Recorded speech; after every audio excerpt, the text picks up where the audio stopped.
Hola a todos y bienvenidos de nuevo al al podcast de Aprender Fotografía con Estudio Lightroom. Soy Fran Valverde y como siempre tenemos a Pera la Regula con nosotros. Hola Pera. Hola, ¿qué tal? Hola, pues hoy en nuestro segundo programa pues querríamos seguir con el tema de comparaciones entre compacta y reflex. Entonces veíamos en el anterior programa las diferencias entre un teléfono móvil, la cámara de un teléfono móvil y una compacta. Pues ahora veremos las de compacta y reflex.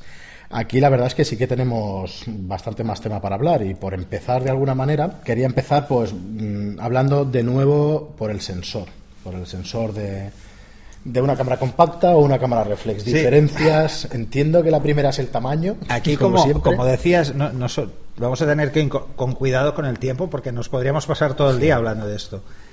De entrada, el sensor. El tamaño del sensor vuelve a marcar la diferencia.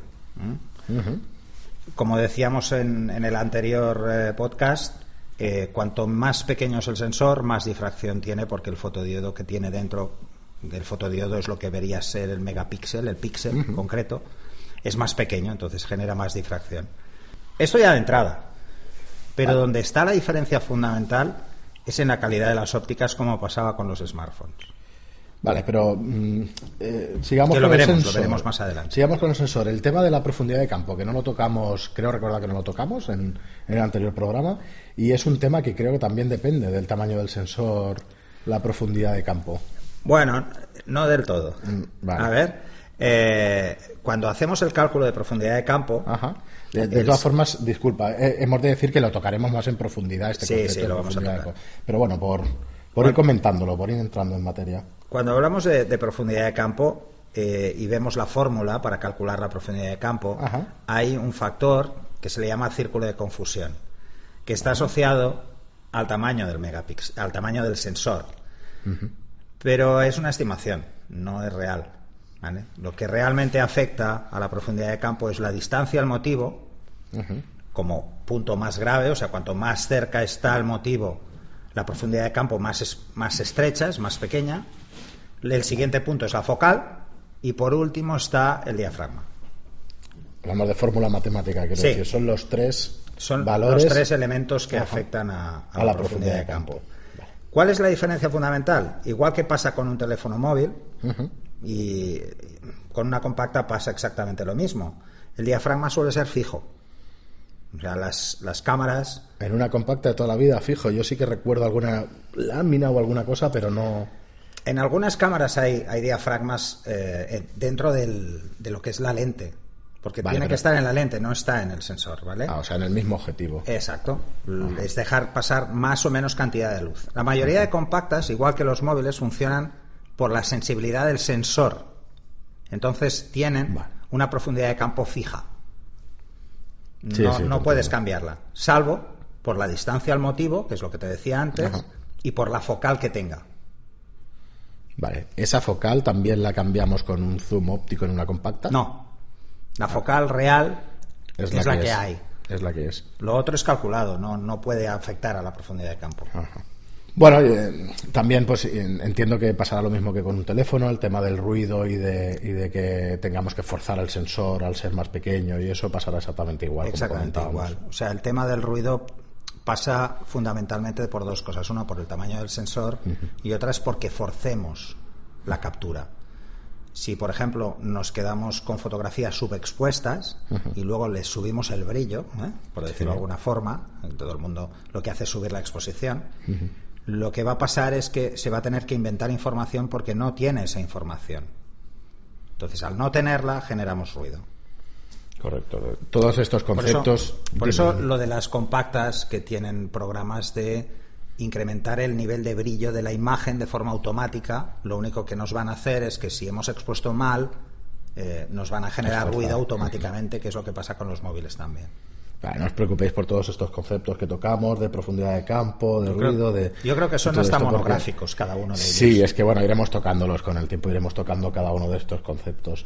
Entonces, hemos visto la principal diferencia con el tema del sensor y eso, y realmente no es la única. Aquí sí que hay muchísimas diferencias, y que realmente una reflex nos da una versatilidad y nos da bueno, una serie de abanicos de prestaciones que no nos da el resto de cámaras del mercado.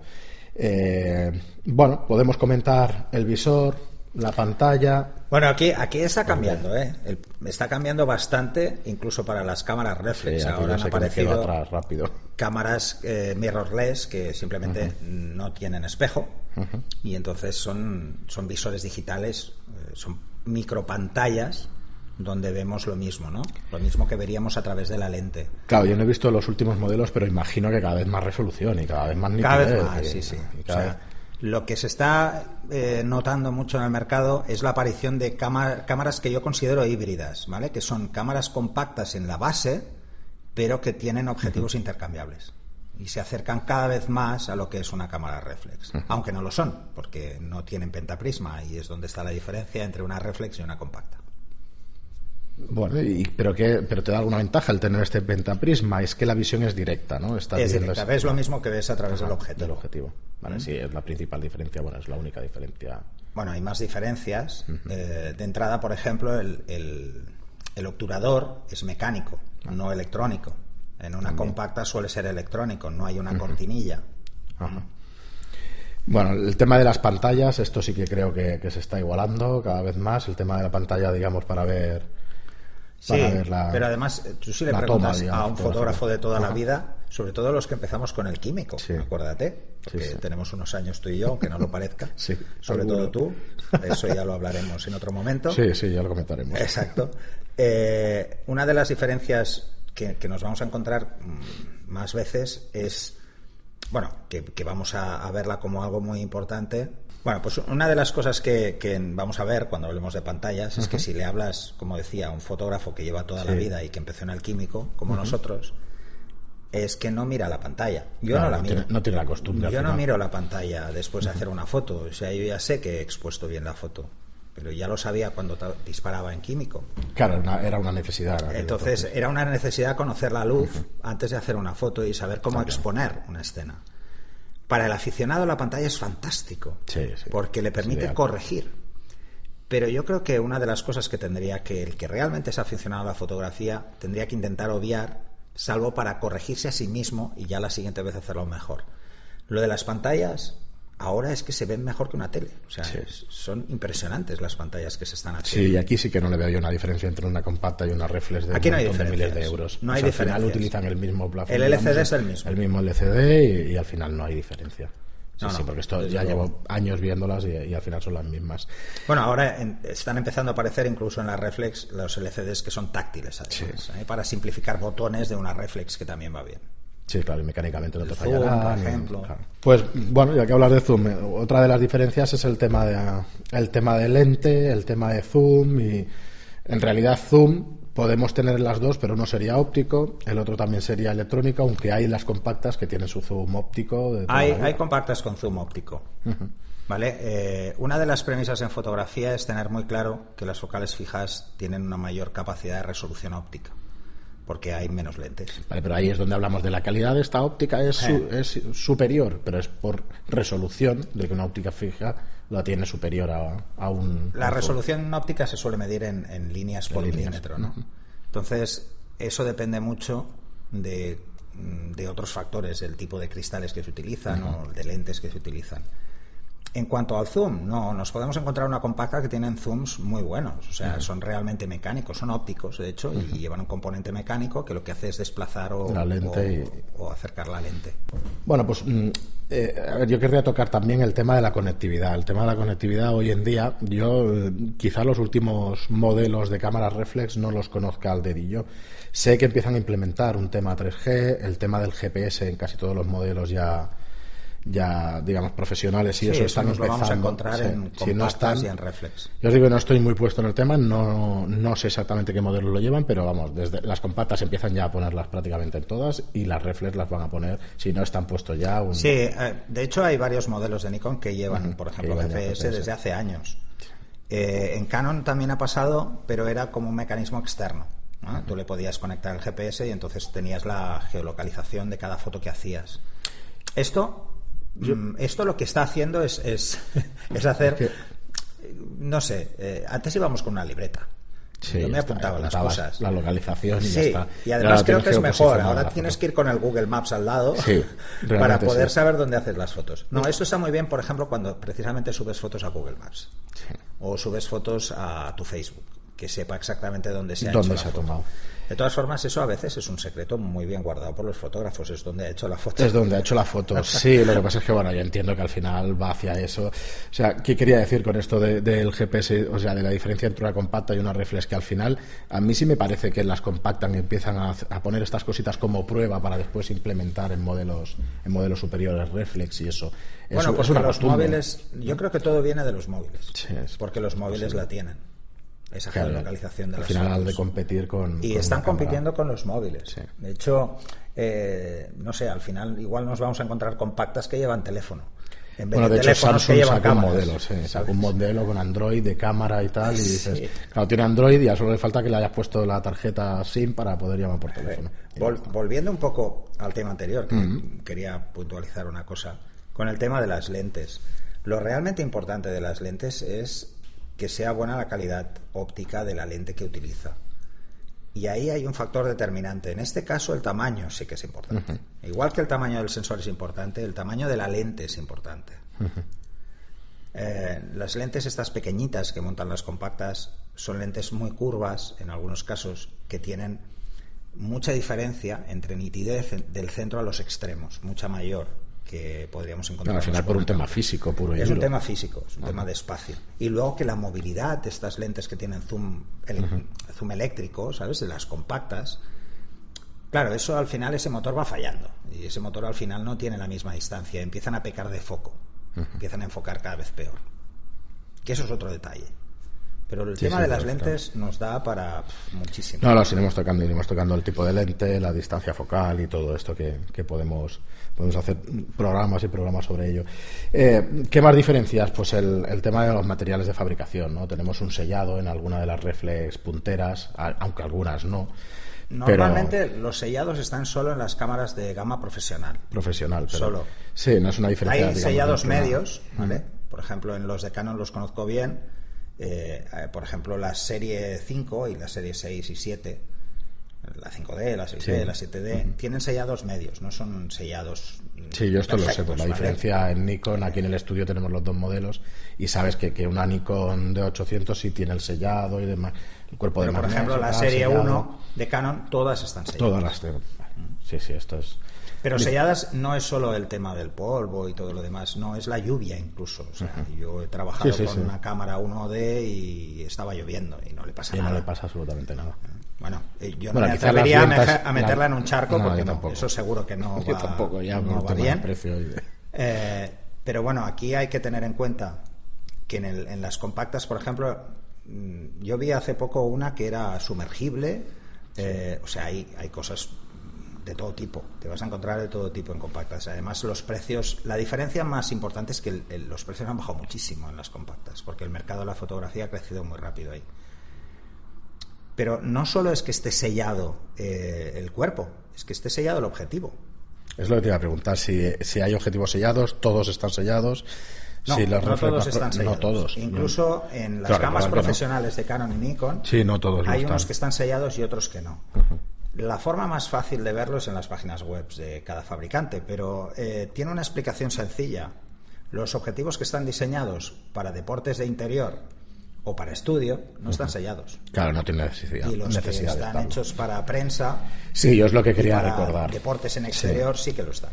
Un 70-200, un 300 está sellado de Canon, 300, en este caso, el 400. El 50 milímetros de Canon, que es el 1.2, es un objetivo muy utilizado en prensa, está sellado, pero el 85-1.2 de la serie L también, como el 50, no lo está, porque es un objetivo pensado para retrato en estudio. Muy bien, pero pues mira, una de las cosas que quería tocar también, el tema de la captura RAW. Al final esto sí que no es una diferencia, porque al final el sensor lo que hace es capturar información en bruto, con lo cual cuando hablamos de RAW... Sí que es importante, porque mira, fíjate un detalle. Las compactas, normalmente, lo que hace la gente es dejarlas en JPEG, porque así les caben más fotos en la tarjeta. De hecho, hay algunas compactas que ni siquiera disparan en RAW. Hay algunas que no disparan RAW, o sea, no te dan la opción. ¿Cuál es la diferencia de disparar en RAW o disparar en JPEG? la profundidad de color que tenemos en uno y en otro, básicamente. En uno estamos trabajando con 12-14 bits de profundidad de color y un JPEG son 8. No solo es un tema de profundidad de color, también es un tema de compresión. El JPEG es una compresión con pérdida, o sea, perdemos tonos al comprimir. Tonos que se parecen mucho, los iguala. Entre ellos los iguala. Y en el RAW no.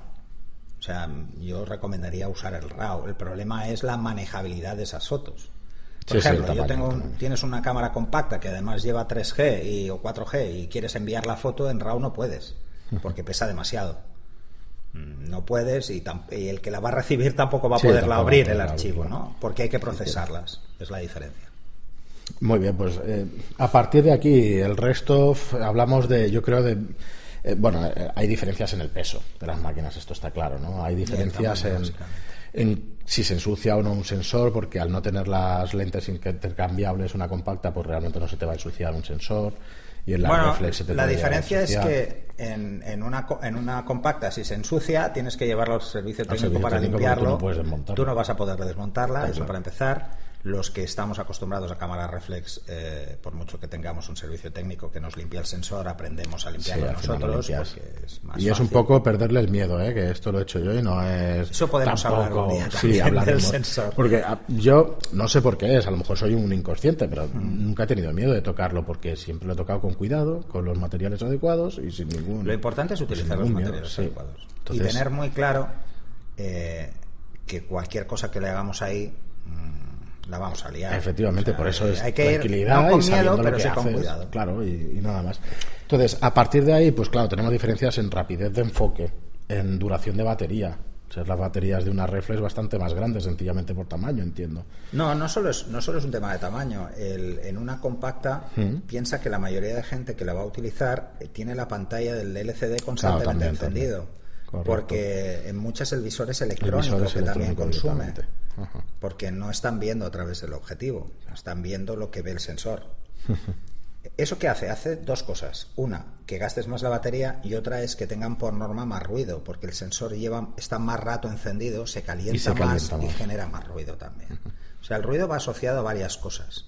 Y una de ellas es al calentamiento del sensor. Bueno, ya veis que esto lo vamos a ir repitiendo durante muchos programas, pero yo creo que es una cosa con buena lo que está la vida útil, O sea, pensemos una cosa, pensemos que una cámara reflex, el sensor está activo muy pocos segundos. Milisegundos o segundos, claro. Pensar eso, está encendido solo el 1/120avo o el 1/800avo. Sí, aquí que es el momento de hacer la foto en obturación, te entiendo. Cosa que en una compacta no es así, está encendido todo el rato, con lo que la vida útil del fotodiodo se va a ver afectada. Son más horas de funcionamiento, es como una bombilla de casa. Cierto, pero excluimos aquí a la fotografía nocturna, que como sabéis lleva mucho tiempo encendidos los sensores y bueno, y al final tienes que tener más tiempo de exposición y entonces castigas algo más la cámara, porque es así. Sí, pero bueno, de todas formas piensa que una cámara reflex media tienes unas 200.000 obturaciones. Y además, ¿cuál es la ventaja en ese sentido? En una cámara compacta, cuando se te rompe no hay obturador, pero cuando se te rompe algo del sensor por uso, una pieza mecánica, pues te sale más a cuenta tirar la cámara y comprarte otra, porque la reparación es muy cara. En una cámara reflex, cambiar el obturador es relativamente muy barato. Sí, en comparación y tienes otra vez cámara nueva porque es mecánico. O sea, tienes que tener una rotura del sensor para que realmente te lo plantees. Incluso así sale más barato. Muy bien, pues bueno, sí que hay alguna diferencia más, ¿no? Antes comentaba la rapidez del enfoque y eso, está claro que también, que al final... Sí, porque la diferencia fundamental es que el enfoque en una compacta se hace por contraste. Es lo que iba a preguntar, si es un sistema distinto o es que los materiales son mejores y entonces una va más rápido que otra. Funcionan distinto. Fíjate, seguro que has visto el light view de las cámaras reflex. El light view de las cámaras reflex enfoca igual que una compacta. Sí. ¿Vale? Lo hace por contraste. Sí. Y entonces, si hay muy poco contraste, cuesta mucho. Le cuesta. Normalmente los objetivos de las cámaras reflex son por ultrasonido. Su enfoque es muy rápido y muy preciso. Es el puntito rojo, medio rojo que nos Bueno, eso es el punto de enfoque. Ahí podemos hablar un montón de cosas. Sí, ¿vale? Ya hablaremos Pero calculan la distancia con mayor rapidez. Entonces pueden enfocar más por distancia Fijaros que en los objetivos de las cámaras reflex hay incluso una ventanita en algunas que te marca la distancia. Esto por contraste no se puede hacer, hay que hacerlo por ultrasonido, ¿no? Por eso el concepto USM es el ultrasónico. Sí. Bueno, pero pues lo dejaremos aquí hoy porque podemos seguir enrollar muchísimo con esto. Podemos seguir bastante. Entonces, bueno, espero... Hacemos un corolario final también, ¿no? Sí, pues dime. Lo mismo que hacíamos con lo de los móviles. ¿Para qué queremos la foto? O sea, la foto que vamos a hacer, ¿cuál es su destino? Si su destino es nuestra colección de fotos familiar, con una compacta tenemos bastante. Tenemos bastante porque normalmente no vamos ni a imprimir las fotos, probablemente las metamos en un vídeo y las enseñemos a la familia o lo subamos a Facebook o hagamos cosas de este estilo. Y como principio a la pasión por la fotografía puede ser incluso una compacta, pero es un principio muy limitado. Llega un momento que no le puedes sacar partido, porque de entrada jugar con el diafragma no puedes. Sí, ya hemos dicho que es fijo, hay algunas cámaras que sí que te permiten jugar con el diafragma, pero lo que están es simulándolo, no es real. Simplemente están simulando la cantidad de luz que entra al sensor, pero no con un diafragma propiamente dicho, sino que trabajan con la sensibilidad del sensor. Entonces, para ese tipo de fotos, para ese tipo de fotografía más doméstica o más... ya no hablaría ni de aficionado. El que se compra una compacta no suele ser un aficionado a la fotografía. Suele ser alguien que le gusta la fotografía, pero que no va a ir más lejos. Y que si empieza con una compacta, se le quedará corta muy rápido. Sí, si realmente te gusta y te gusta al final trastear y hacer tus pruebas y hacer tus historias y aprender en definitiva. Al final una reflex. Y hoy en día la diferencia que hay entre una reflex de gama baja y una compacta tampoco es muy alta. No, estamos hablando, precio no hay mucha diferencia. Puede llegar al doble, pero porque las compactas han bajado mucho. Pero es lo que te iba a decir, por la diferencia, pero antes no. Antes no era así, o sea, antes una compacta de gama media 400, una 500 reflex te podía costar 400 y una reflex 600, o sea, había muy poca. Ahora lo que pasa es que te encuentras compactas por 100 euros. Sí, y antes además hablamos de 2-3 años como máximo, porque... Yo solo le haría que la gente reflexionara cuánto tiempo le dura una compacta y cuánto le va a durar una reflex. Yo, por poner un ejemplo, y incluso para uso profesional, yo hace 8 años que tengo una cámara que funciona perfectamente y la puedo seguir utilizando a nivel profesional y es una reflex. Años más. O sea que las compactas, lo primero que se te rompe es cuando la enciendes, que tiene que salir el objetivo. ¿Sabes de los que tienen el objetivo que sale? Pues eso se me ha roto ya en un par de compactas. Muy bien, Pera, pues ahora sí lo dejamos aquí y bueno, quería refrescaros y deciros que nos podéis encontrar tanto en laregular.com como en estudiolightroom.es.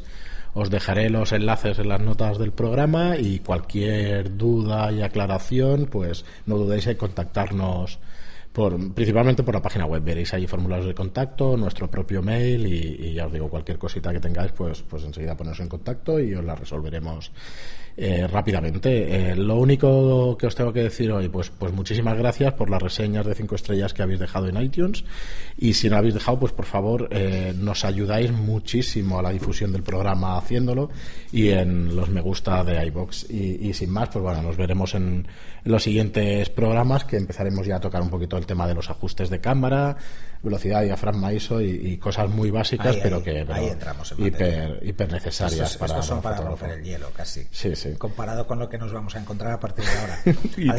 Además eso, daros las gracias también por mi parte, por los comentarios que nos habéis enviado, pero aparte de eso, deciros que lo que intentamos en estos 2 primeros es hacerlo muy liviano, sencillo, fácil de entender.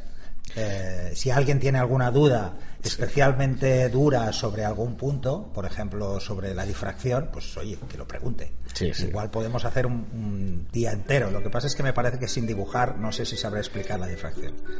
Bueno, pues no sé, sacaremos un vídeo o algo, lo que haga falta. Tendremos que dibujar. Muy bien, pues nada, hasta el próximo programa. Nos vemos enseguida. Nos vemos. Nos escuchamos enseguida. Hasta luego.